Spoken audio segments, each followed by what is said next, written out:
You know what? You know what this guy should have done? He should have buried the crown of his head into Seven's ribs. And he's standing there waiting for the ball.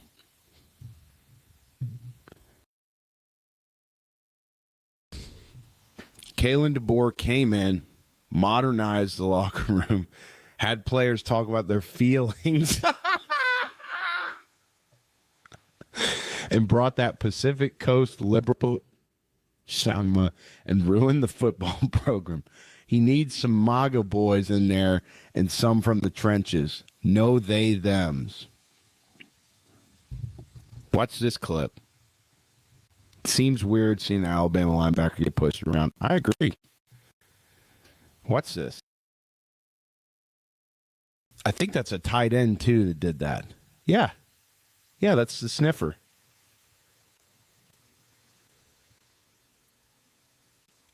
I mean, this is not the Alabama that Nick Saban created here.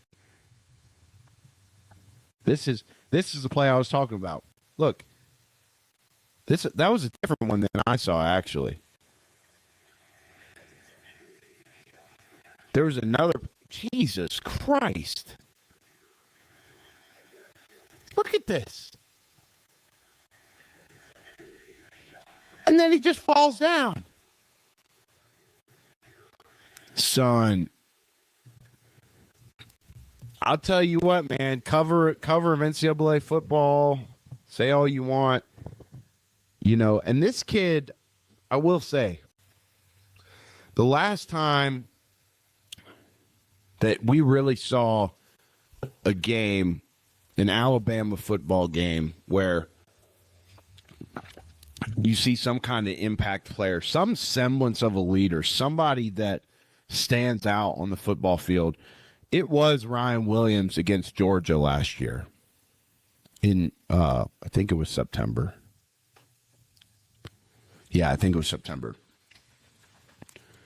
He balled out against Georgia. And that game, believe it or not, that game that Ryan Williams played against Georgia last year in Tuscaloosa might be the worst thing that could have ever happened to him. Because now you're seeing this. You're seeing a whole lot of this, and I think it's due to complacency. You've got a guy who's probably made his money. He's on the cover of College Football 26. He's, other than Jeremiah Smith, the guy that people knew going into this college football season. And Ryan Williams knew that. And he goes out and lays a fucking egg on Saturday. Last touchdown Ryan Williams scored was against Mercer last year. My conference foe. Being that I'm a Sanford Bulldog, Mercer was the last touchdown he scored. This is what we've known about Alabama for the last decade. 2 decades even. They run the ball. 3 yards of carry on Saturday against Florida State does not tell that same story. Here's what we know about Alabama. They stop the run. They give up 78 rushing yards to the quarterback. And how many rushing yards did they give up? 56 on 3 carries to Makahi Danzy.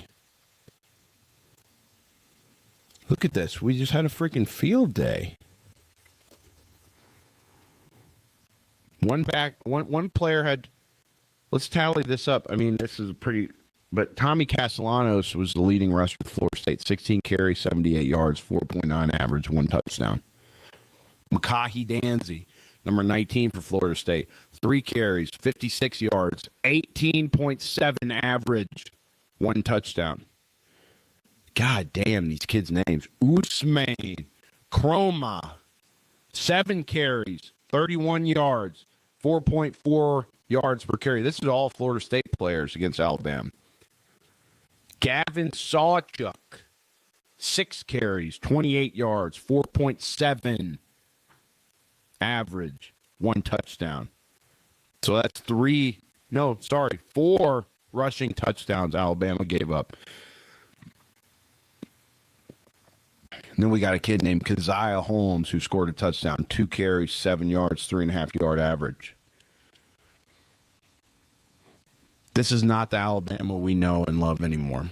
This is a completely different team, obviously, but in the bigger scale, a completely different program.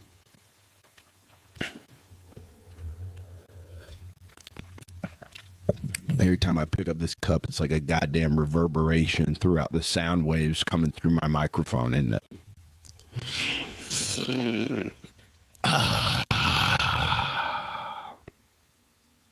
And that's really my rant about Alabama today. This is a program we've respected for a long time. This is a program that other programs in college football have feared for some time. And it's just the nature of sports. It rotates. It's cyclical. We saw it happen with New England when Bill Belichick and Brady left. New England's no longer the powerhouse in the NFL. They might be coming back. Mike Vrabel's a great fit. We've talked about it a ton on this show ad nauseum. I'll save you guys the boredom. Maybe not boredom. Just don't want to be redundant. But sports, especially football programs, is very cyclical. And Alabama seems to be on their way out. I'm fixated on this. I know I'm going to pivot to other topics here in a second. But just the softness, the lack of urgency. You know, Alabama's got a safety, number 18. I think his last name's Hubbard, white kid. Saw a clip of him, man. Just, yeah, here it is. If you guys see it on screen. Yeah. Look at 18. He's not sprinting at all. This is 18 on that first yard marker right there. Avoids contact and then jogs his way through the play. I think there are a couple kids for Alabama that,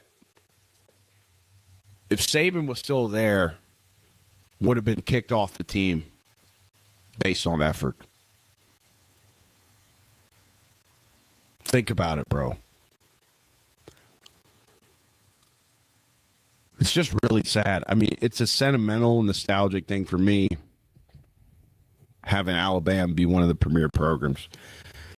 And we haven't even talked about Gus Malzahn, who, after a pretty rough stint at University of Central Florida, took the offensive coordinator job with the Noles this offseason.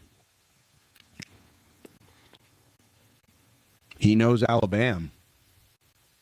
He's played 13 career games against them. And he's won 6 of them. Tommy Castellanos said it. I read it in an article on Alabama.com this morning. He knows Alabama. And I think that's probably why Tommy Castellanos was so comfortable talking shit in June. Florida State's quarterback, Tommy Castellanos, he came to the press in June and he said, look, I'm going to ball against these dudes. They don't have Nick Saban to save them anymore. Said that in June. Goes out and backs it up. Everyone's like, oh, it's week 1. You know, this isn't the top form of these teams yet.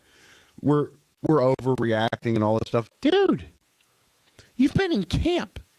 You've been in summer workouts for 2 or 3 months now. You've had all off season in a winter workout program. You go through this grueling. Maybe it's not even grueling anymore with these kids. Maybe these Gen Z kids, they just cry whenever stuff gets hard, and the coach says, "Oh, okay, we'll play tag for the rest of the period, okay?" I don't know.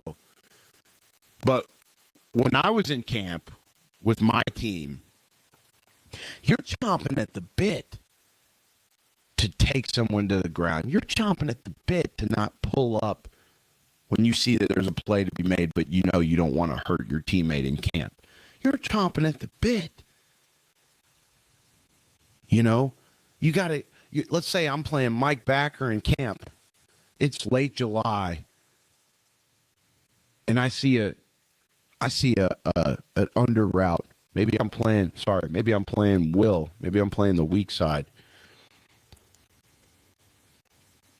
And I see a drag route coming into me, and the quarterback just throws him a hospital ball right there. And I'm there, boy. I'm about ready to pop somebody, boy. But I pull up because it's camp. I don't want to hurt my teammate. And as he runs by, I'm going, "Ooh, daddy. Ooh, daddy." If that was a game, I would have put you flat on your ass, boy.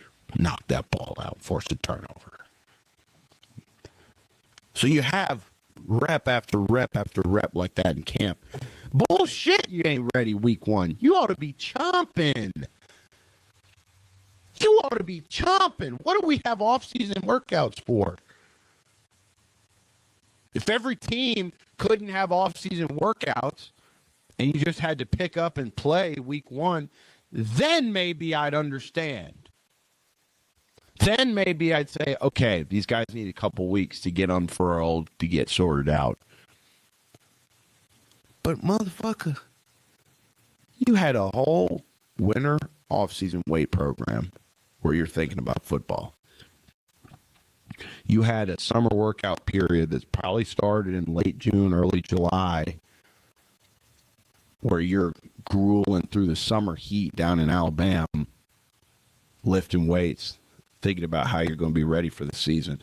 And then you have a 4, 5, 6 week fall camp where you got the pads on and you're going out there every day and you're going hard, but you're not going game speed because you don't want to hurt your teammates. You're telling me that's week one, these kids, just give them a couple weeks to get ready? Bullshit. Bullshit.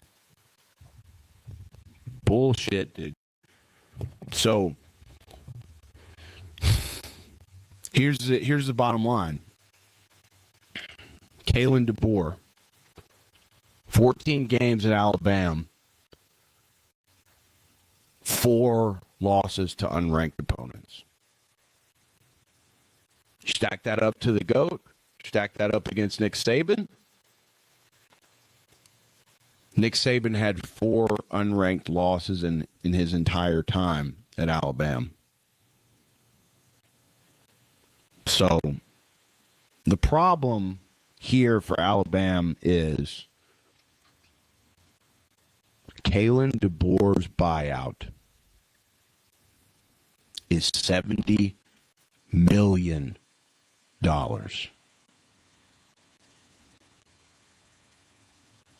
He must have a hell of an agent. Kentucky's got the same problem with Mark Stoops. Mark Stoops at Kentucky should have been gone years